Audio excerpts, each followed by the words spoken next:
Well, James, it's nice to speak with you today and looking forward to hearing your views on the topic of digitalization. And Yeah, my yeah, no, good to speak to you, Dustin. thanks. And so, well, the first thing I wanted to ask was, how do you define digitalization?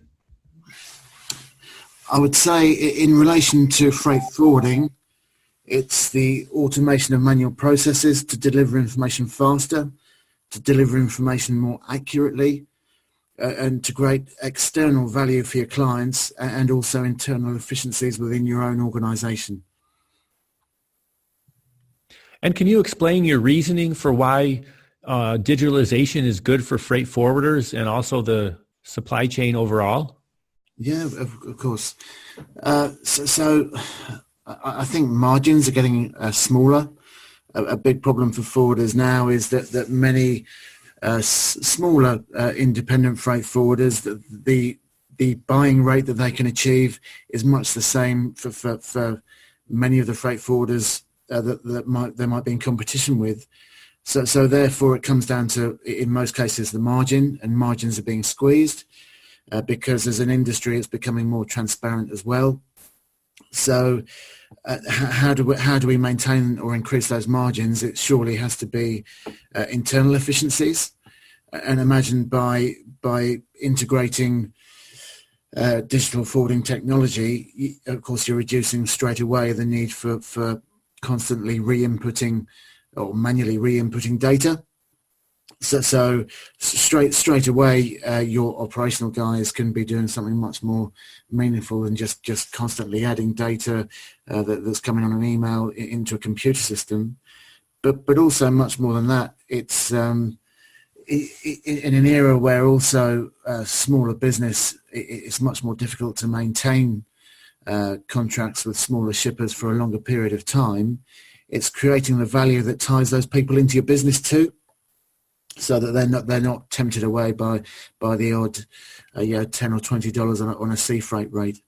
And if we talk about bigger clients, bigger shippers, I think the important thing I said about transparency is probably that for these guys it's not about plus or minus $10 on any one shipment.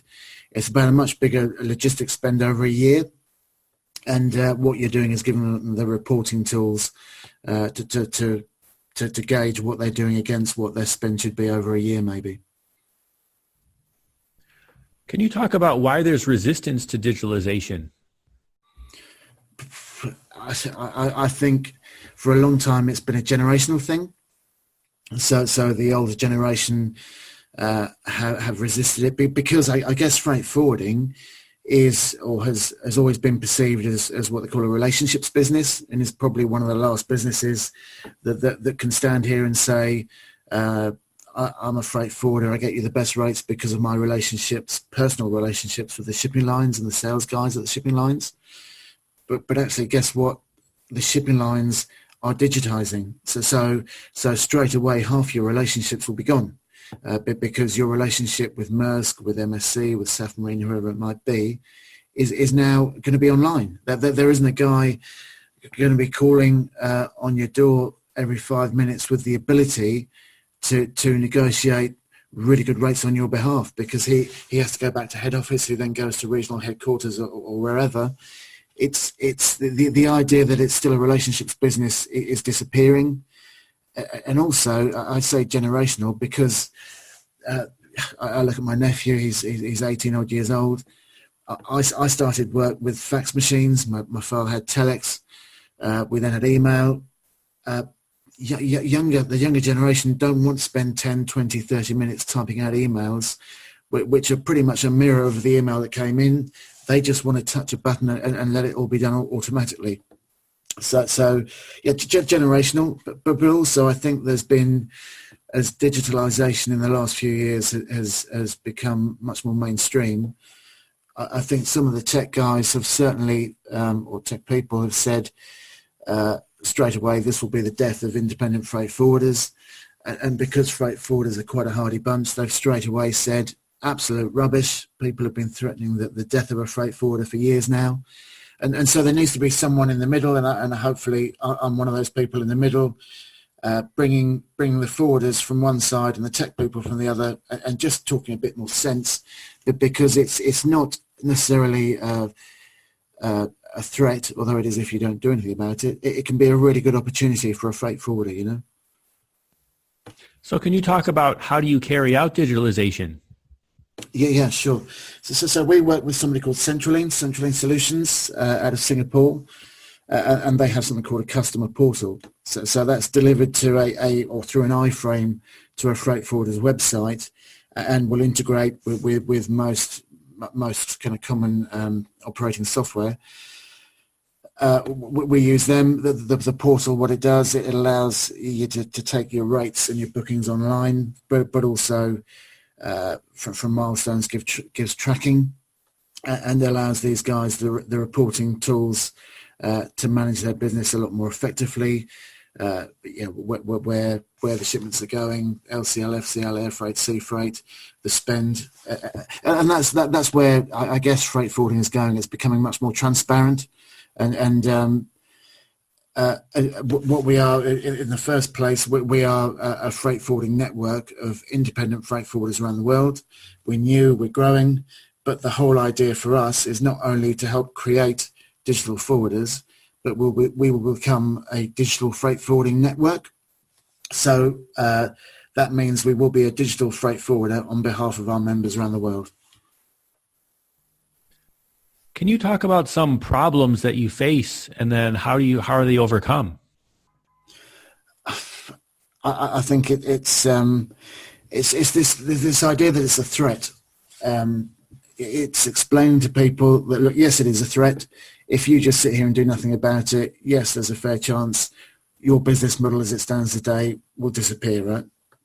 But they'll be overcome.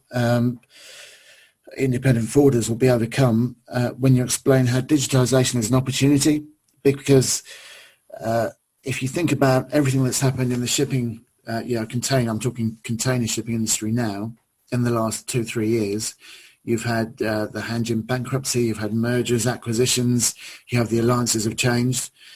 And if you think that most shippers use at least 2 or more shipping lines, there is still a really valid argument to say that an independent freight forwarder giving independent advice can offer real value to any shipper. But guess what? By being digital, you can be both the cost and value leader and compete with the larger multinational freight forwarders. And how does digitalization change the way people work in the supply chain? And do you think it's important to change? It's important to change because we just have to reduce the constant re-input of manual data. It's just so inefficient, and almost the big thing is we deliver things and we deliver them on time. Almost as important now is the ability to deliver information, and that information will be at the fingertip of the shipper, right? It won't be logging into one system to find this, or having to make a phone call or sending an email. It really will be instant at the touch of a button. And once that becomes commonplace, that's when your traditional freight forwarding model will struggle. A good friend of mine who works for Centraline gives a really good example of this.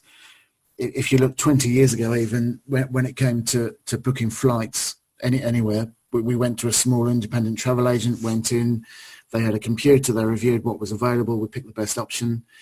Nowadays, you don't even really have to go into one of these flight comparison websites, because Google itself, tap in London Heathrow to Xiamen, and it will come up with the options straight away, you know.